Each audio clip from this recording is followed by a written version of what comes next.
Arkadaşlar merhaba. Şimdi size güzel bir harita tanıtacağım. Bu harita bir Rus haritası. Oldukça da güzel bir harita. Kendine özgü fizikleri var. Çekici fizikleri var. İşte buzlu yollarda ya da karayolunda normal havada ve farklı farklı fizikler var. Araba kullanmayı oldukça zorlaştırıyor. Yollarda bir sürü tehlikeler var. Sinirleri sağlam, böyle sabırlı adamlar için tasarlanmış bir harita bu arkadaşlar. Çok beğeneceğinizi zannediyen ama kuruluşu biraz sıkıntılı bunun. Onun için videonun sonunda bunun kuruluşuyla ilgili özel bir bölüm var. Nasıl kurabileceğinizle ilgili. O bölümü mutlaka izleyin.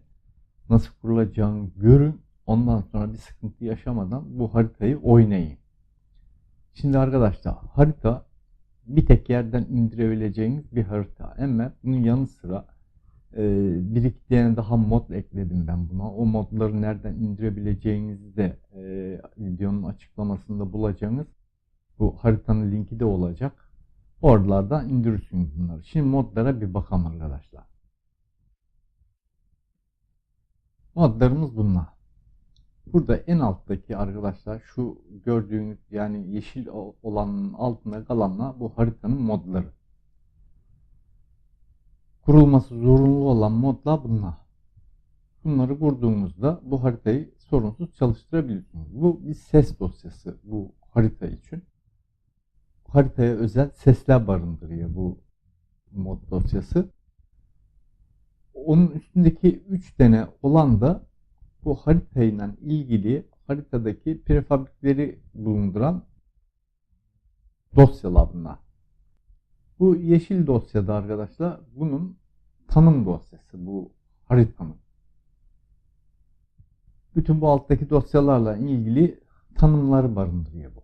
Şu üstteki dosya bir Rusya postası diye bir şirket ekleye buraya. Bu şirketten mal alıp mal yıkabiliyoruz ama bu oldukça sıkıntılı alanlardan alınıyor bu yükler ya da indirirken de öyle bayağı zorlayacak sizi yani. Şimdi bu English City denen şeyde bu haritayı İngilizceye çevirmek için kullanıyoruz bunları. Şu Rusyan trafik paklar da Ceziket'in. Bunlar da arkadaşlar benim eklediğim ayrıca bir şey bunlar. Bunları da nereden bulacağınızın linkleri olacak. Bunlar da bir trafik ekleye bu haritaya ilave olarak yani. Şu bir off-road dorsesi arkadaşlar. Bu dorse yerden oldukça yüksek şasili. Böyle zorlu yollardan geçerken kullanmak isteyebilirsiniz. Bu üstteki de Kraz kamyon. Bu da yine off-road için yapılmış tekerleklere sahip bir kamyon bu. Bu dorseyle bu kamyonu yani bu kamyona bu dorseyi takıp şey yollardan gidebilirsiniz. Harita dediğim gibi oldukça sıkıntılı bir harita. Bu sıkıntıyı yaratanlardan bir tanesi de bu gar moduyla. Şimdi göreceğiniz onu da aşağı ineceğim biraz. Şimdi bu gar moduyla şu buz modu arkadaşlar. Bu buz modu aslında buna sadece bir fizik ekleye, herhangi bir görüntü değişikliğine sebep olmuyor. Bu kar moduyla beraber kullanılıyor. Bu kar modunun üstüne koyuyorsunuz. Buzda kaymayı sağlayan şey. Şimdi bu long tandem denenler de iki tane bunlar. İki tane dorse ekleye bu. Ama bu dorseler gerçekten çok uzun. Bunlarla park yerinden çıkmak bile bir dert oluyor. Onu hemen deyiverin. Arabayı hem park yerinden çıkartmak hem de yükü teslim etmek bunlarla büyük sıkıntı. O yüzden böyle kendi paranızla iyi bir kamyon alana kadar bu modları eklemeyin bana kalırsa. Çünkü oyundaki standart kamyonlarla işte 350 beygir kamyona 65 ton yük ağır geliyor. Bazen kamyon yerinden gımıldamaya bile yani yoldan çıkarken. O yüzden bunları kullanmasanız şimdilik iyi olur diye düşünüyorum. Ama yine de siz bilirsiniz. Hani ben zoru severim derseniz o zaman bunları da kurabilirsiniz arkadaşlar. Şimdi modlarımız böyle. Sıralamada böyle. Bu sıralamayı şey yapamadım ben. Yazıyla yazamadım. Bu Kiril alfabesiyle yazmak zor oluyor. O yüzden videodaki sıraya bakarak bunları sıralayabilirsiniz. Zaten sıralayacağımız bunun hep topu 5 tane şey var burada. Arkadaşlar Şimdi oyuna bir giren bir bakan nasıl bir haritaymış bu. Şimdi yolda giderken arabanın direksiyonuna aynadan da dorsenin hareketlerine dikkat edin arkadaşlar. Bu yol hani kaptırıp 120-130 gidiverin, bir an evvel malı teslim ediverin diyebileceğiniz bir yol değil. Bunu hemen deyiverin. 40 kilometrelik yol yaklaşık 1,5 saate yakın sürdü. Artık buradan ne demek istediğimi anlarsınız yani. Şimdi rampa çıkıyoruz. Rampayı inerken iyice dikkat edin. Direksiyonun durumuna, araba hızlanıncası.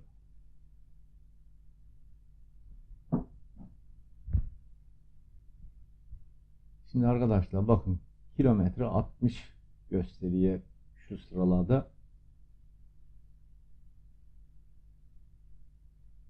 80'e geldik. Evet. Artık virajı öne kolayca dönme imkanı yok. Direksiyona dikkat edin. Dorse de tabii, ona da bakın.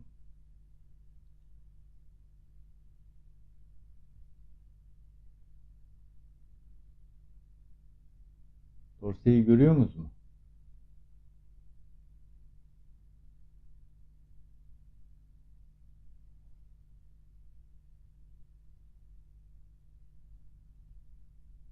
Böyle süratli gittiğinizde arabayı yolda tutmak çok zor.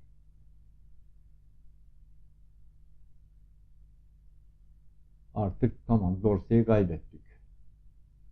Dorse geziniyor arkada.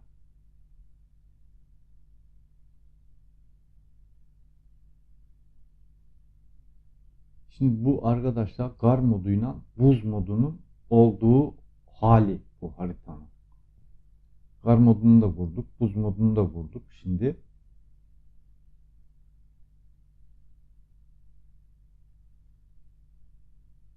rampa inerken falan arkadaşlar böyle kaptırıp inmeye kalkarsanız artık fren falan tutmaya zaten. Rampaları inerken normal frenlerinden değil, motor freniyle inmeye gayret edin. Çünkü motor freni daha etkili oluyor normal frenlerden. Frenler kilitli tekerlekleri, araba kayıyor. Ama motor freni, motorla tekerler dönerken tekerleri yavaşlatıyor. O yüzden yani bir ABS fren gibi düşünebilirsiniz bunu. Motor frenini kullanın. Frene de böyle yüklenmeden, köklemeden, yani yarım fren falan öne ineceğiniz rampaları. Şimdi bu haritada arkadaşlar bu kar moduyla buz modunu kullanırken rampa tırmanmak da zor. Şimdi şu anda hafif bir rampa çıkıyoruz. Burada gaza fazla yüklendiniz mi araba patinaj yapıyor. Gaza fazla yüklenmeden yarım gaz çıkmanız lazım. Yani dik rampalara geldiğinizde böyle arabayı gazara durdurursanız falan araba gerisin geri artık kendi kendine kayıyor. Bir daha ne fren ne bir şey, hiçbir şey tutmuyor arabada. Bir şeye çarpana kadar ya da bir kuytuya girene kadar e, araba durmaya. Onu deyiverin. O yüzden rampa çıkarken durmayacaksınız. E, Fren yapmayacaksınız. Yarım gaz arabanın devrini düşürmeden ama arabanın hızını da düşürmeden bunu iyi dengeleyip öne çıkacaksınız rampayı. Çünkü durdunuz muydu araba geri geri kaymaya başlıyor.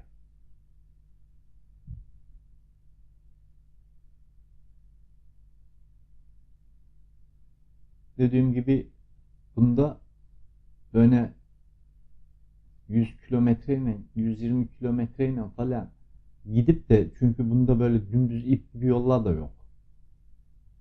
Yollarda mesela bir tepe üstüne geliyorsunuz, öbür tarafta araba yükseğiken fırlayıp gidiveriyor altınızdan. Bakın mesela şimdi tam bunu derken yoldaki bozukluğu gördünüz. Arabanın bütün şakilini kaydırıyor böyle şeyine. Bunlardan yolda çok var. Yani böyle çok sürpriz yerler var. O yüzden kaptırıp gidemezsiniz. Hatta bunu karlı buzlu yolu boş verin. Normal yoldayken bile, yani bu kar buz modunu kullanmadan bile yolda böyle çok yüksek süratle gitmek çok riskli. Çünkü yolda dediğim gibi bir sürü şakalığa hazırlamış herif. Komuş buralara, her an bir sürprizle karşılaşıyorsunuz yani.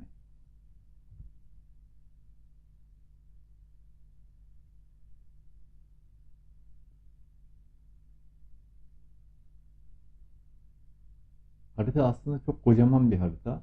Dediğim gibi haritanın kuruluşu şeyin sonunda, videonun sonunda bu kuruluşu seyrettikten sonra haritanın genel görünümü de var orada. Yani haritanın aslında ne kadar kocaman bir harita olduğunu göreceğiniz. Ama şöyle diyeyim ben size.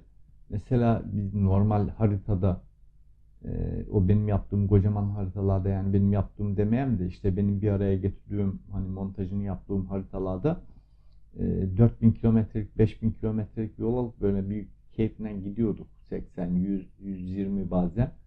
Şimdi bu haritada böyle 400 kilometre yol alırsanız herhalde 3 günde 4 günde bitiremezsiniz o yolları. Çünkü çok zor bir şey bu. Şimdi arkadaşlar, şu buz modunu kaldıran bir de gar moduyla oynayan kısa bir süre. Hemen ona da bir bakıverin. Bunda kayma yok. Şimdi göreceğiniz zaten direksiyon hareketlerinden.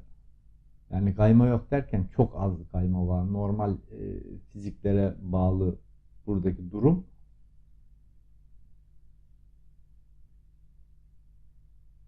Şimdi direksiyon hareketlerini de göstereceğim zaten. Yola bir çıkam.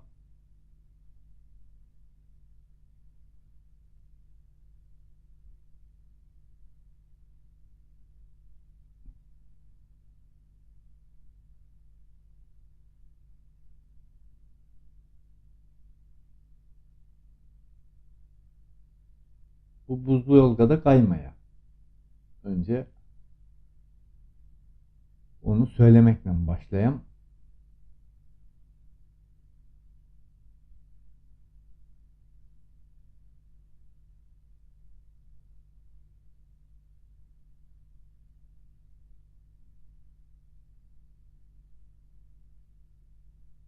Şimdi mesela buzlu yol olsaydı bura, bu hızla inseydik karşıdaki ağaçların tepesine çıkardık. Şimdi direksiyonu görüyorsunuz. Bunda öne kayma yok. Böyle rampa inerken buzlu yolda böyle direksiyon çevireceğiniz, araba şey yapmaya bile, hani e, yön bile değiştirmeye. Ama işte yoldaki bu sürprizler var. Bu kar olsa da olmasa da var bunlar. Onlara her an hazırlıklı olmanız lazım. Yolun ortasında bir kamyondan düşmüş koca bir tomrukla karşılaşabiliyorsunuz bazen. Sık sık kazalar var yollarda.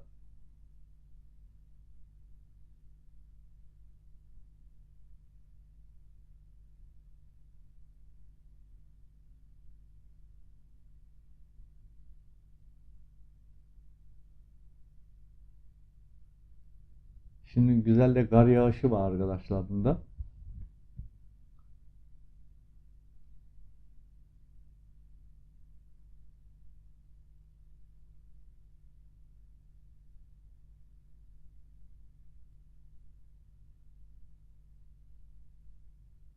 Şimdi kuru havada gören,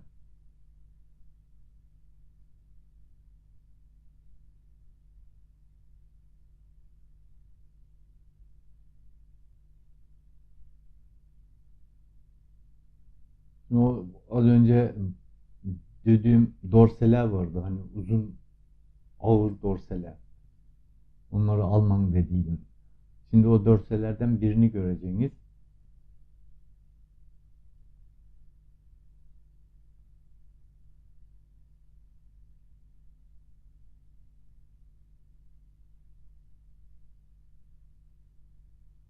En baştan alıyor hem yine. Scania'yı alan bakalım. Volvo olsaydı iyiydi ama.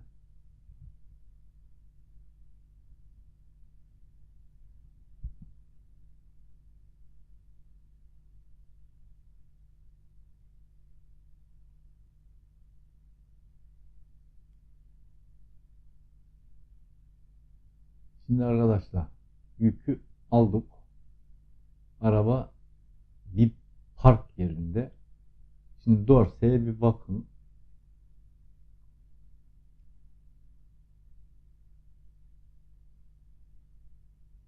Bu dorseyi buradan çıkaracaksınız. Yani ben çıkaracağım da şimdi.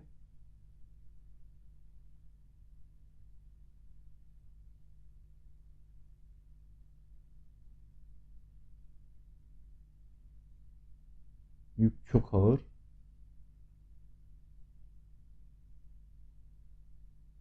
Az sonra ne demek istediğimi anlayacaksınız.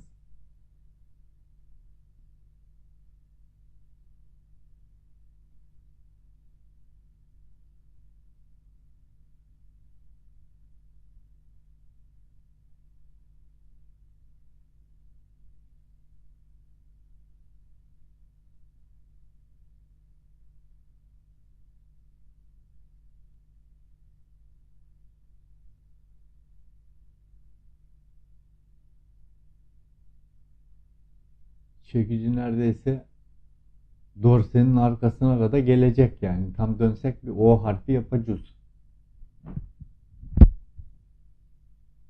Natasha'mız da karşıda bekliyor. Farları yakan bir aydınlatam onu da.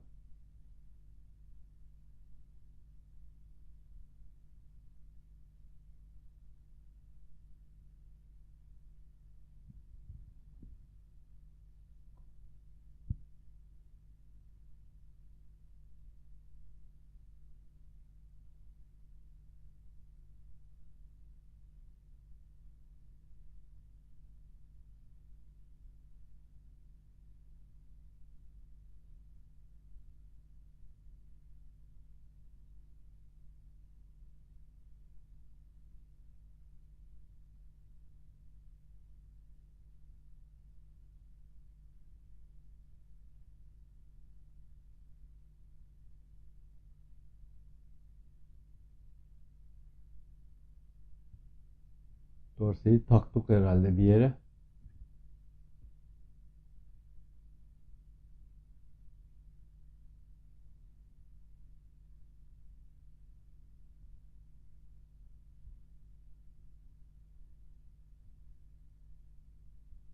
Yürümeye araba.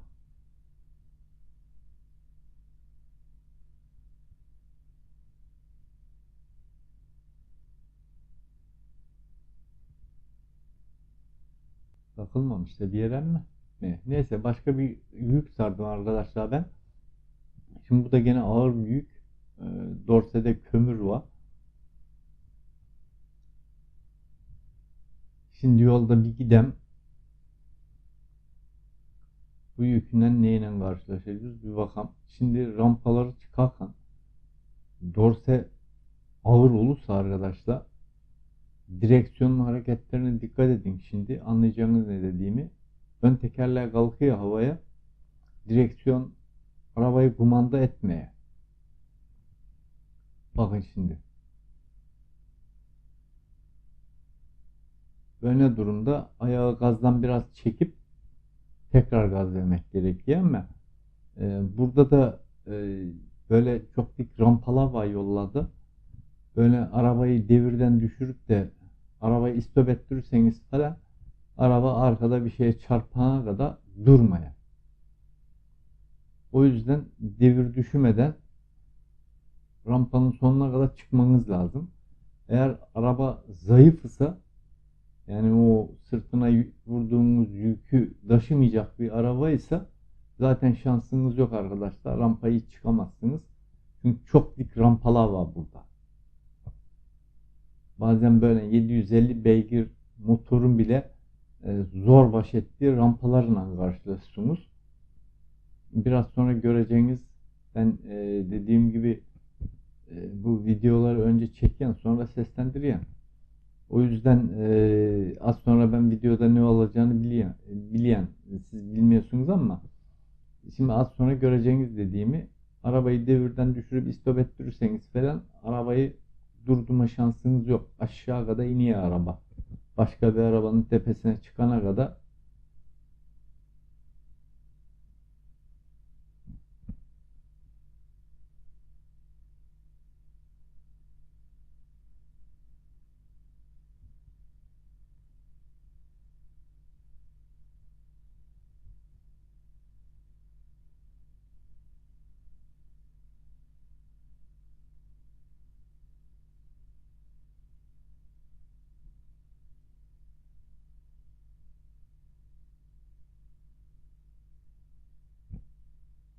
Şimdi ben burada artistlik yaptım. Dışarıdan bakarken içeri girmeye kalktım. O arada dalgaya düştük. Araba yemeye artık. Çıkmaya yani. Tamam.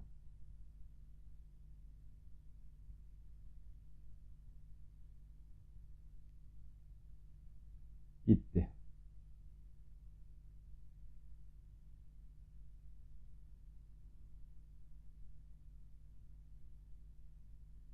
İşte beni arkadaşlar. Burada da direksiyonu kontrol edebilmek hakikaten çok zor. Onu bilin. Şimdi arkadaşlar bunu nasıl kuracağız? Şimdi ben şöyle bir tane text dosyası hazırladım.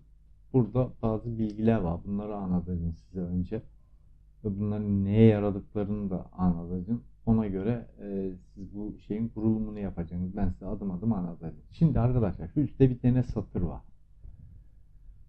Bu satır bizim ETS2 programının nasıl çalıştıracağımızla ilgili parametreleri barındırıyor arkadaşlar. Biz bu komutuna yani no dlc komutuyla ETS2'ye diyoruz ki biz şu DLC'leri istemiyoruz arkadaş. Yani bu DLC'leri istemediğimizi biz bu no DLC ile belirtiyoruz. Bu DLC'ler neler arkadaşlar? Altta sıraladım bunları. Şimdi bu DLC'lerin hepsinin kısa yolları altta var. Bunları bu no DLC'nin arkasına böyle sıralıyoruz.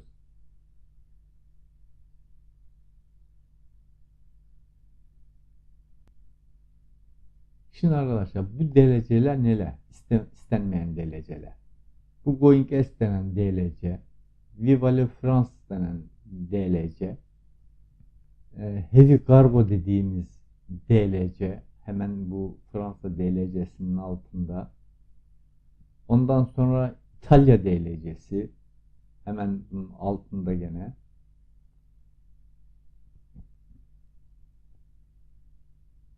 Bir de İskandinavya DLC'si arkadaşlar.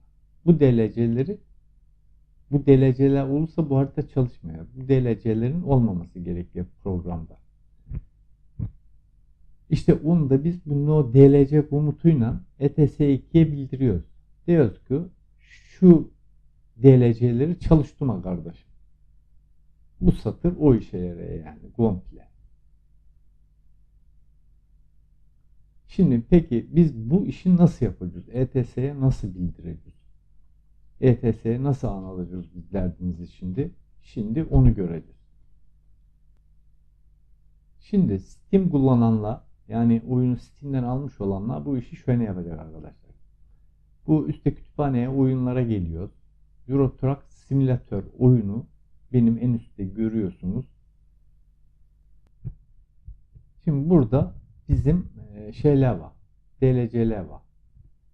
Bu DLC'leri buradan yanlarında tik işaretleri var. Görüyor musunuz? Bu yanlarındaki tikleri kaldırarak bu DLC'leri oyunda etkisiz hale getirebiliriz. Ama bunun şöyle bir sorun çıkartıyor bu. Bu tikleri kaldırdığımızda bu DLC'ler bilgisayardan siliniyor. Sonra başka bir haritayla oynamak istediğimizde bunları tekrar işaretlememiz gerekiyor tek tek. İşaretledikten sonra da bu DLC'lerin tekrar serverdan bilgisayarımıza indirilmesi gerekiyor. Tabi böyle olunca da bu epey bir zaman alıyor. Onu yapmamak için biz başka bir şey yapacağız şimdi.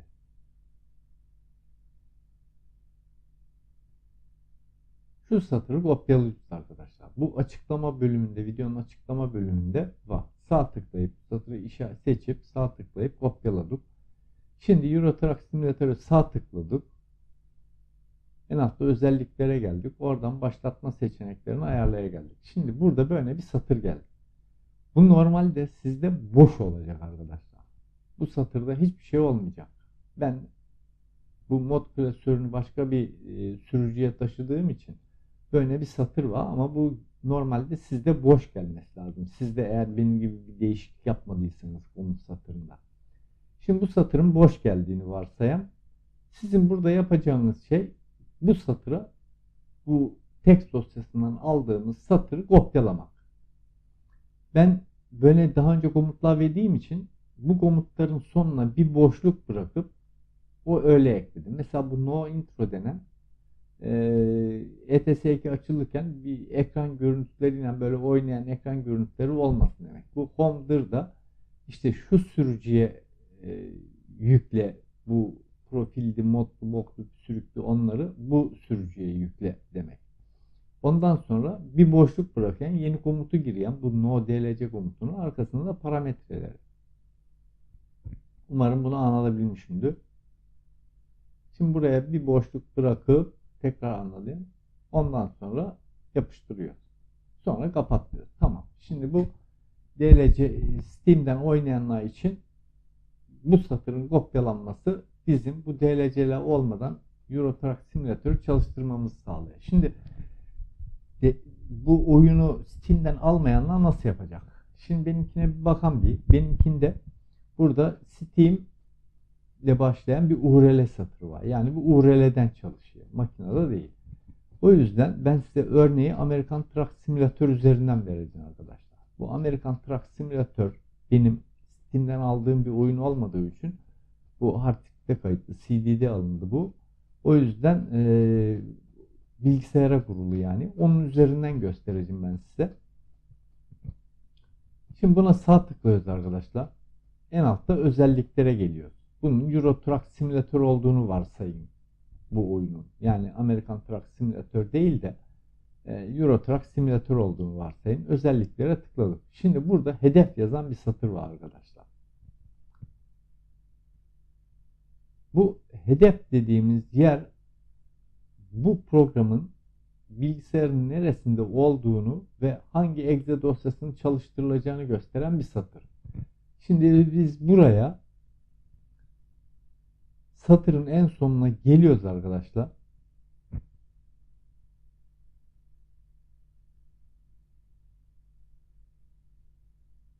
Bir boşluk bırakıyoruz ve bu az önce kopyaladığımız o teksti buraya yapıştırıyoruz. Ondan sonra da uygulaya tıklıyoruz. Artık buradan ETS2'yi çalıştırdık mı bu DLC'ler olmadan çalışacak. Ama hemen şunu deyiverin. Bütün bu anlattıklarımız sizin bu DLC'lere sahip olduğunuz varsayımına dayanıyor. Eğer bu DLC'leriniz zaten yoksa o zaman bu dediğim şeyleri yapmanıza hiç gerek yok. Haritayı doğrudan oyuna kurabilirsiniz. Yani böyle bir ekstra bir şeyle uğraşmanıza gerek yok. Ama DLC'ler varsa o zaman bunları yapacaksınız. Bu DLC'leri de hani 4 tane parametre eklediydik. İşte tek tek İtalya, Fransa, İskandinavya, Boeing, Est bilmem ne falan diye. Bunların hangisine sahipseniz o parametreleri öyle ekleyeceksiniz. Yani gereksiz parametreleri de eklemenize gerek yok. Hoş bütün satırı komple ekleseniz de bir zararı yok. Onu söyleyin. Şimdi yeni bir tane hesap açacağım arkadaşlar. Bu haritayı sıfırdan kuram. Baykal deneme diye bir hesap açacağım. Oyuna girdik. Buradan Volvo'muzu seçeceğim. Şirket logomuzu da seçeceğim. Şirket adı da deneme şirketi olsun. Şimdi oluştura tıklamadan önce arkadaşlar, burada bütün bu işlemleri bittikten sonra oluştura tıklamadan önce mod yöneticisine gidiyoruz. Şimdi gördüğünüz gibi sağ tarafta hiçbir mod yok. Az önce size anlattığımdı. O şekilde bu modları sıralıyoruz. Modlara tıklayıp buraya atıyoruz. Şimdi şu sound en altta olacak. Onu bir alta indiriverelim. Şimdi map 3'ü kurduk. Sound'u kurduk. Ondan sonra map 2'yi kuracağız. Map 1'i kuracağız. Bu sıra böyle geliyor. 4 tane modumuz oldu. Şimdi o yeşil ekranlı olan şeyi de getiririz buraya. Tanım dosyasını, def dosyasını yani. Bu da geldi. Şimdi bunun üstüne arkadaşlar şu şirket Rusya Postası şirketini de kuruyoruz. Bu lazım. Şu tandemleri dediğim gibi baştan kurmasanız iyi olur. Çünkü zayıf arabalara ağır yükler geliyor. Bundan zor oluyor. Bunu iyi bir kamyon edinince, biraz iş yapıp iyi bir kamyon edinince bu dorseleri öyle eklen oyuna. O zaman güçlü bir kamyonla bu işin hakkından gelebilirsiniz.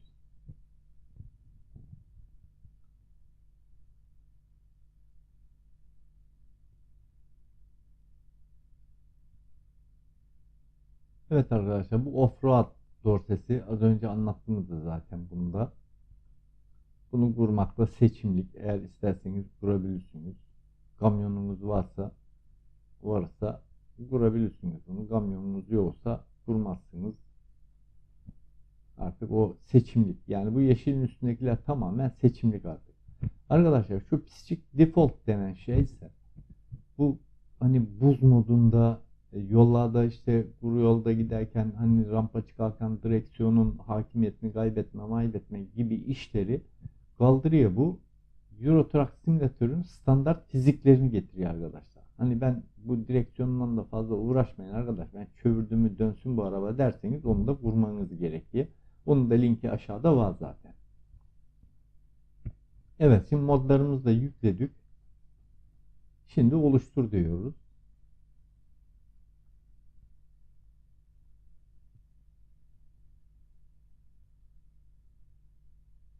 Bunlar, bu seçimleri istediğiniz gibi yapabilirsiniz. Daha da sonra yapabilirsiniz. Atlayayım şimdi onu. Şimdi işe başlamak istediğiniz şehri seçin diye arkadaşlar. Burada bir tane seçim geldi zaten kafadan. Bu herhalde buranın başkenti mi de artık ne bilmeyen. Haritada başka yerler bulmak isterseniz haritayı biraz sola doğru sürüklemeniz gerekiyor. Bu şehirlerden birini seçebilirsiniz. Ama bu kadarcık bir şey değil bu. Hani burada gördüğünüz kadar değil. Onu söyleyin hemen. Az sonra göreceğiniz epeyce kaydırmanız gerekiyor. Bu haritaya baktığımız zaman ne demek istediğimi anlayacaksınız zaten. Biz şimdilik o şeyde işaretlenmiş olan standart işaretlenmiş olan şeyi seçeceğiz. Şimdi buradan baktıkça görünmeye bu. Haritayı açıncası göreceğiniz. Şimdi buradan biz seçimi onaylayan bir buradan başlayan bir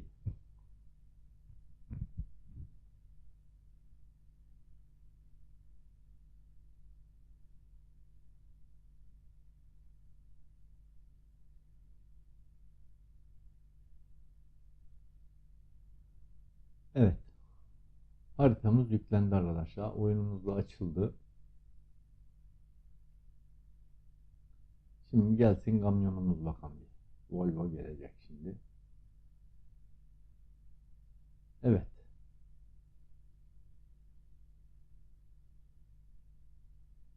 Arkadaşlar etraf pek sakin görünüyor. Hani yolda güzel. Böyle bakıncası lan ne var bu yollarda anasını satayım ya. Buranın 4000 kilometre yol mu anasını satayım. Basa giderim. Birkaç saatte bitiririm ben bu yolları falan derseniz yanılıyorsunuz. Bu sakinliğe, bu güzelliğe aldanmayın. Çünkü yolun üzerinde dediğim gibi envai çeşit tehlike sizi bekliyor olacak. Kalktığınız yere bakmayın yani. Şimdi arkadaşlar bir de haritamıza bir bakan bir. Haritamız nasılmış?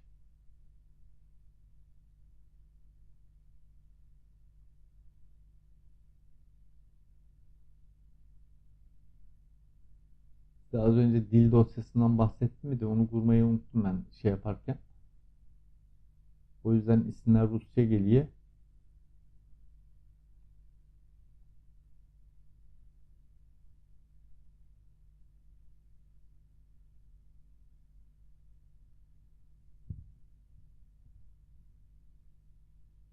Harita böyle arkadaşlar.